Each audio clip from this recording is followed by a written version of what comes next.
নমস্কার, আমি অনির্বাণ। আমাদের চ্যানেল আপনাদের সকলকে স্বাগত। আজকে এই ভিডিওতে কথা বলবো কেউ বলে বিপ্লবী কেউ বলে ডাকাত এই সিনেমাটির রয়্যাল রিভিউ নিয়ে। তো চলুন ভিডিওটি শুরু করা যাক।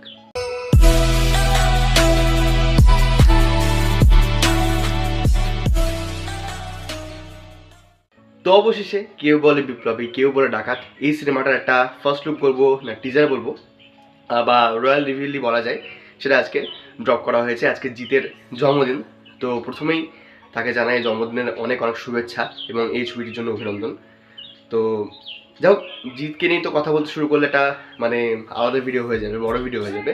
আমি এই রয়্যাল রিভিল বা যে টিজারটাকে ড্রপ করা হয়েছে সেটা নিয়ে কথা বলি।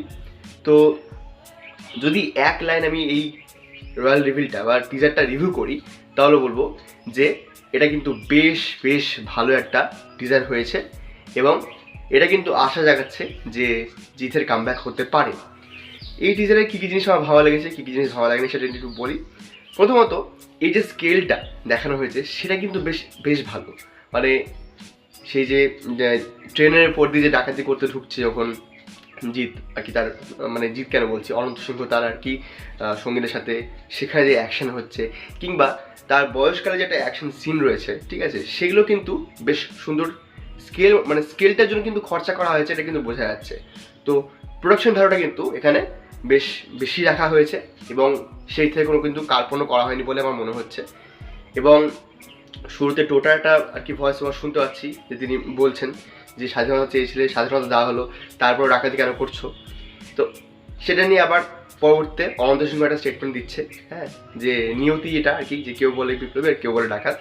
তো জিতকে এখানে কিন্তু এই টিজারে বেশ দেখতে ভালো লেগেছে। মানে তার যে কম বয়সের যে লুকটা রাখা হয়েছে না, সেটা আর কি ওই 2005-06 সালের দিকে জিতের যে চেহারাটা ছিল, কিংবা ওই মস্তান ছবিতে, মানে মস্তান ছবিতে প্রথম জিতের চেহারাটা যেরকম ছিল, মস্তান, হ্যাঁ মস্তানই হবে হয়তো, কম বয়সে যে লুকটা ছিল আর কি, যেটা দেখতে কিন্তু ভালো লাগতো, একটা চকলেট বয় ইমেজ ছিল জিতের, ঠিক সেরকম একটা কিন্তু তাকে দেখতে লাগছে ওই কম বয়সে। এবং অ্যাকশনগুলো কিন্তু আমার ঠিকঠাক মানে লেগেছে যেটুকু দেখানো হয়েছে আর কি। তবে যাতে বেশি ওভার দ্য টপ না হয়ে যায় সেটা কিন্তু খেয়াল রাখতে হবে এখানে প্রোডাকশন হাউসকে। মানে মানে আমরা যেন প্রেজেন্ট করতে গিয়ে এটা একটা সাউথের আর কি অ্যাকশন দেখানো হচ্ছে এরকম যেন না করে ফেলি, তখন কিন্তু আবার তুলনা শুরু হয়ে যাবে। হ্যাঁ, তো অ্যাকশনগুলো আমার ঠিকঠাক লাগলো। তবে একটা জিনিস নিয়ে একটু আর কি ইস্যু ছিল, সেটা হচ্ছে যে এই টিজারের শেষে একটা আর কি ওই বললাম যেটা বয়সকালে যে লুকটা আছে, ওখানে বৃষ্টি হচ্ছে। তো বৃষ্টিটা যেটা হচ্ছে বড্ড আর কি ফেক লাগছে। আমার মনে হয় যে ওটা যদি না রাখা হতো তাহলে ভালো হতো, কারণ এখন প্রেজেন্ট করা হচ্ছে একটু জেনুইনলি আর কি প্রেজেন্ট করা দরকার। তো মানে ওটা আর কি কী বলবো, ওটা বাদ দিলে ভালো হতো।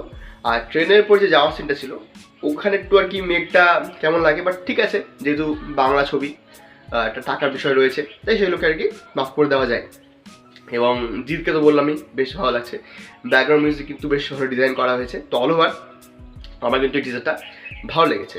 আচ্ছা, আর একটা বিষয় নিয়ে যেটা কথা বলবো, যে এই টিজারে কিন্তু সুপারস্টার জিত উল্লেখ করা হয়েছে। হ্যাঁ, এবার এটা নিয়ে হয়তো অনেকে অনেক কিছু বলবে যে জিত তার সময় বলেছিল যে আমি সুপারস্টার মেগাস্টার সব মানি না, তাহলে জিত কেন এটা দেওয়া হলো। তো এটা দেখুন, এটা প্রোডাকশন হাউস থেকে করা হতে পারে, ঠিক আছে, যে জিতকে একটা ট্যাগ দেওয়া হয়েছে সুপারস্টার। এবং হ্যাঁ, তিনি অ্যাকচুয়ালি একটা টাইম কিন্তু সেই পর্যায়টা ছিলেন, হ্যাঁ, যেখান থেকে তিনি সুপারস্টার হয়ে যেতে পারতেন। কিন্তু একটা সময় এমন গেছে কি এখনো হয়তো যায় যে তিনি ভক্তদের যে ডিমান্ডটা সেটা কিন্তু পূরণ করে না। আমি এখানে ছোট উদাহরণ দিই। দেব ধরুন পরপর আর কি অনেক ফ্যামিলি ড্রামা মুভি করে যাচ্ছিল, ঠিক আছে, এবার তারপর কিন্তু সে হঠাৎ করে একটা খাদার নিয়ে চলে এলো। বাট জিদ্দার কী হয়েছিল, তিনি পরপর কাজ করছিলেন নিজের মতো এবং সেখানে ফ্যান ডিমান্ড পূরণ করতে হয় এমন কিন্তু কিছু ছিল না।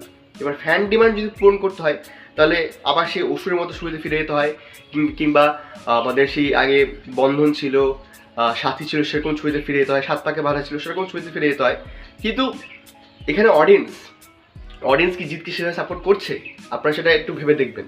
কারণ আজ যদি সত্যিই জিতের প্রতি একটা অডিয়েন্স মানে সৎ থাকতো, যে এটা যদি কন্টেন্টের প্রতি যদি তারা সৎ থাকতো, তাহলে হয়তো অসুরও আজকে বিশাল ভালো একটা বক্স ইউজ করতে পারতো। বাট আনফর্চুনেটলি অসুর সিনেমাটা কিন্তু সেরকম বক্স ইউজ করতে পারেনি। তাহলে এবার আপনারা বলুন যে দোষটা তাহলে কার, জিতের নাকি অডিয়েন্সের? ভক্ত প্রচুর রয়েছে, ঠিক আছে, সেটা জিত হোক দেব হোক, ভক্ত প্রচুর রয়েছে। কিন্তু মেন কথা হচ্ছে ফ্যানদের সাথে যে বন্ডিং, আপনারা দেখবেন দেবের সিনেমা ভালো হোক খারাপ হোক, তার কিন্তু ফ্যানদের সাথে বন্ডিং আছে, তার ফ্যান ক্লাবগুলোর সাথে তার যোগাযোগটা নিয়মিত আছে। আমি কিন্তু জিদ্দার সাথে এই মানে জিতের সাথে এই যে ইন্টারাকশনটা ফ্যান ক্লাবে সেটা কিন্তু দেখতে পাই না, যার ফলে কি মানে তার অনেক ভক্তরা আমি দেখেছি ফেসবুক অভিযোগ করেন যে হ্যাঁ জিতের আর কি সিনেমা মানে আমরা যেমন চাইছি সেরকম আসছে না। তো এই বিষয়গুলো আছে, সেগুলো মানে সেসব বিষয় নিয়ে যদি সচেতন হন, এবং আমার এক্ষেত্রে এই যে জিতের ফ্যানদের সাথে ইন্টারাকশনটা কম হওয়া, এটার সাথে কিন্তু আমি খুব মিল পাই আমাদের তামিলের অজিত কুমার কিন্তু এরকম, মানে তিনি কিন্তু ফ্যানদের সাথে ইন্টারাকশন কম রাখেন, সিনেমা করেন আবার চলে যান, এরকমই তার কাজ হয়। আমি চাই যে জিৎ এই সিনেমাটা খুব ভালো করে প্রমোশন করুন, মানে এই সিনেমাটা অ্যাকচুয়ালি প্রমোট হওয়া দরকার, বিগ স্কেলে তৈরি হচ্ছে যখন, একটা রিস্ক নিয়ে যেহেতু এত বড় সিনেমা তৈরি করা হচ্ছে, হ্যাঁ অনেকেই আর কি চাইবে রঘু ডাকাতের সাথে তুলনা করতে, কিন্তু না, এটা তো অনন্ত সিংহের একদম নিজের জীবনের উপর তৈরি করে সিনেমাটা। তো সেই থেকে বলবো যে এবার একটু ঢেলে প্রমোশন করা হোক, সেটার জন্য ট্যুর হোক যাই হোক সব কিছু তিনি করতে পারেন, ঠিক আছে, আমি চাইবো যে তিনি করুন আর কি। আর এই সিনেমাটা 2026-এ আসছে, কোনো রকম আর কি ডেট দেওয়া হয়নি।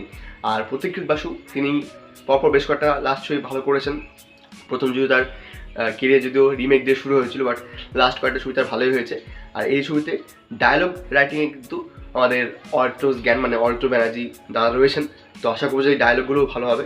তো এই ছিল আমার রয়্যাল রিভিল, মানে কেউ বলে বিপ্লবী কেউ বলে ডাকাতের রয়্যাল রিভিউ। ভিডিওটা এতটুকুই, ভিডিওটি ভালো লাগলে লাইক করুন, কমেন্ট করুন, শেয়ার করুন, আমাদের চ্যানেলটি অবশ্যই সাবস্ক্রাইব করুন। ধন্যবাদ।